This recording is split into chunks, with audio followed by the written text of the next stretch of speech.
Friends, ಸೊಪ್ಪಿನ ಜೊತೆ ಮೊಟ್ಟೆ ಪಲ್ಯ ಫ್ರೆಂಡ್ಸ್. ಇದು ಒಣಗನೆ ಸೊಪ್ಪು ಕುಯ್ಕೊ ಬಂದಿದ್ವಲ್ಲ ಕೆರೆಯಲ್ಲಿ, ಅದು ಫ್ರೆಂಡ್ಸ್ ಇದು. ಚಿಕ್ಕದಾಗಿ ಸಣ್ಣದಾಗಿ ಹಚ್ಕೋಬೇಕು ಫ್ರೆಂಡ್ಸ್. ಈರುಳ್ಳಿ 2 ಕಟ್ ಮಾಡ್ಕೋಬೇಕು. ಮತ್ತು ಸ್ಟವ್ ಹಚ್ಕೊಂಡು ಎಣ್ಣೆ ಹಾಕ್ಕೋತಾ ಇದೆ ಫ್ರೆಂಡ್ಸ್. ಎಣ್ಣೆ ಹಾಕ್ಕೊಂಡು ಈರುಳ್ಳಿ ಫ್ರೈ ಆದಮೇಲೆ ಸೊಪ್ಪು ಹಾಕ್ಕೊಂಡು ಅದು ಸ್ವಲ್ಪ ಫ್ರೈ ಆಗಬೇಕು ಫ್ರೆಂಡ್ಸ್. ಫ್ರೈ ಆದಮೇಲೆ ಮೊಟ್ಟೆ ಒಡೆದಾಕ್ಕೋತೀನಿ ಫ್ರೆಂಡ್ಸ್. ಮೊಟ್ಟೆ ಒಡೆದಾಕ್ಕೊಂಡು ಮೊಟ್ಟೆ ಎಲ್ಲ ಫ್ರೈ ಮಾಡಿಕೊಂಡು ಚೆನ್ನಾಗಿ ಅದಕ್ಕೆ ಸ್ವಲ್ಪ ಗರಂ ಮಸಾಲ, ಚಿಕನ್ ಮಸಾಲ ಮತ್ತು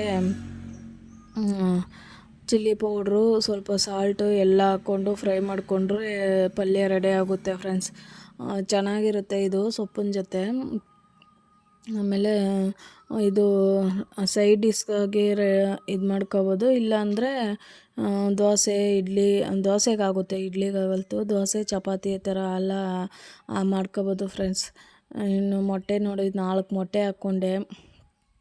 ಮೊಟ್ಟೆ ಹಾಕ್ಕೊಂಡು ಚೆನ್ನಾಗಿ ಫ್ರೈ ಮಾಡ್ಕೊತಾ ಇದ್ದೀನಿ ಫ್ರೆಂಡ್ಸ್.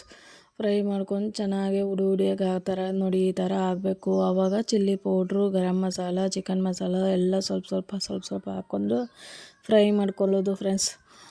ಮತ್ತು ದೋಸೆ ಹಾಕ್ಕೊಂಡು ಮೇಲ್ಗಡೆ ಸ್ಟೆಪ್ ಥರ ಮಡಗಿ ಅದು ರೊಟೇಟ್ ಮಾಡಿಕೊಂಡು ದೋಸೆಗೂ ತಿನ್ಬೋದು ಫ್ರೆಂಡ್ಸ್. ಚೆನ್ನಾಗಿರುತ್ತೆ ಇದು. ನೀವು ಟ್ರೈ ಮಾಡಿ ಕಮೆಂಟಲ್ಲಿ ಹೇಗೆ ಬಂತು ಅಂತ ಕಮೆಂಟ್ ಮಾಡಿ ಫ್ರೆಂಡ್ಸ್. ಇನ್ನು